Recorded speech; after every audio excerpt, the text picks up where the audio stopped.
Okay, the next step is, well, for one thing, maybe looking up the serial number on this. What do we got? Can't make it out, really.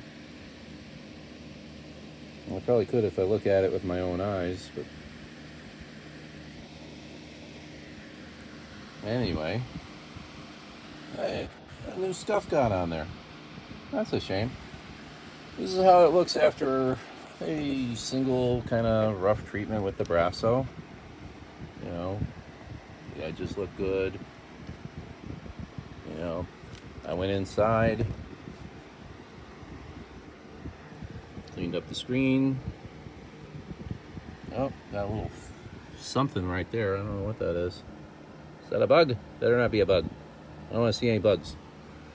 Cleaned up the keyboard. Everything looks good.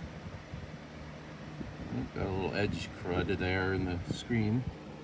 A little there too. I gotta go over the screen again.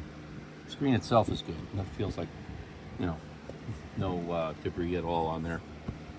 Anyway, next step, opening it up, seeing what's inside. My guess is there will be no hard drive. They only left 4 screws behind, took the others.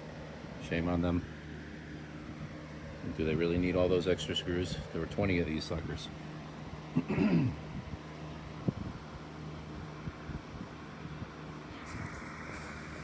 Why doesn't this ever shut off?